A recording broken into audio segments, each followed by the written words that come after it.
So, tomorrow we unleash our little love letter to Arrakis with Dune Awakening. Please tell me the sleeper has awakened and not just thrown up from heat stroke. Oh, it's great. We're so excited. Players are going to love surviving on a harsh desert planet. Of course they are. The definition of fun is constant dehydration and bleeding people for drinking water. Classic escapism. Exactly. We really leaned into the source material. Water discipline, spice hallucinations, sandworms that eat you and delete your entire inventory. Ah, good job. One thing gamers love is permanent loss of progress and a reminder of their mortality. Nailed it. What else have we got? Well, the game starts you off crashed in the desert. You're half dead, dying of thirst, and immediately forced to punch rocks for metal. Sounds welcoming. Punching rocks is the first thing I do when suffering from sunstroke and being robbed by a naked man. Yes, it's deeply immersive. I was being sarcastic. It's deeply unhinged. What's the onboarding process like? Oh, it's very tutorialized. We guide the player with helpful messages like "you are dehydrated" and "seek fluid intake every 10 seconds. Fantastic. A $60 thirst simulator. Do they actually get to do anything fun in this game? Well, eventually, once they crawl through the heat, die a few times, eat some dirt, extract blood, and scream at a worm, they can build a base. Right, and how's the base building? Oh, it's great. You place down a power generator and construct walls to protect against sandstorms. Okay, well it sounds fine, but I'm guessing there's an until... Until you log off and your base keeps draining fuel in real time, so when you come back, it might be completely gone. And there it is. We wanted to keep the world dynamic. Yes, dynamically destroyed. You do realise you're punishing players for touching grass. Don't care. Naturally. And the combat? Still being worked on.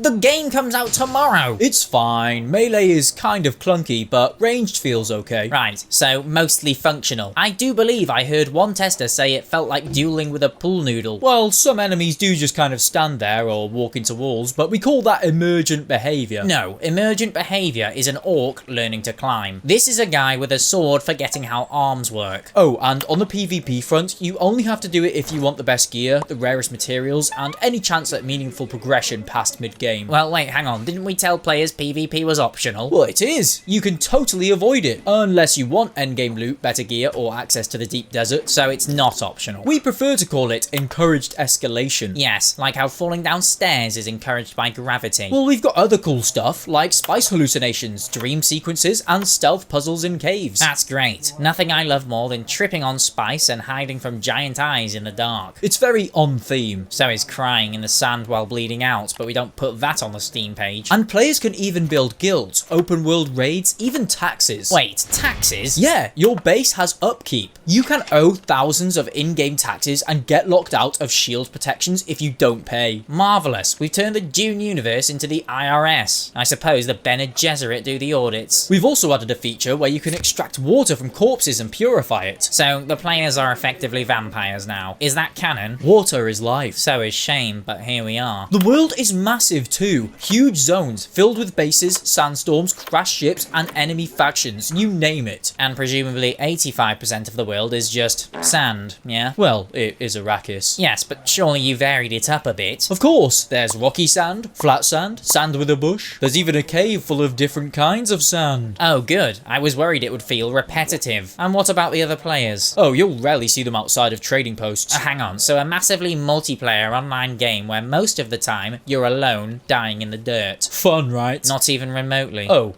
Well, the blueprint system is cool. You can copy and paste your base when you move zones. Right. So we finally made a survival game with Control-C and Control-V support. And players can pick their class. Bene Gesserit, Swordmaster, Trooper. All of which seem to have exactly one ability, a slightly loose interpretation of Dune canon. We wanted it to be flexible. Like reality, apparently. So what happens if the player logs off for a weekend trip? They come back to a storm-wrecked base, no fuel, and someone's possibly built a toll booth across their front yard. I see. So the true enemy of the game isn't the Sardaukar or the worms, it's vacation. But hey, the loop is addicting. Gather loot, upgrade gear, purify blood, dodge storms, unlock new bikes. Yes, until you fall into a hole and your entire character gets deleted by a worm with no warning. So we're good to go? Well, let's go through the checks. Melee feels like swinging a broken oar. AI forgets how to human. PvP is a ticking time bomb. Player housing self-destructs. And half of the game loop revolves around drinking enemies like Capri Suns. Looks finished. finished to me. Of course it does, because your bar for finished is it has sand. At least 3 types. People are going to love it. People are going to get swallowed by a sandworm, lose 10 hours of progress, and post a Steam review from a position of genuine psychological distress. It's emergent storytelling. It's an insult to the Atreides legacy. We're going to publish this, and like the game, if we ignore the reviews until after the weekend, they'll hopefully all be gone.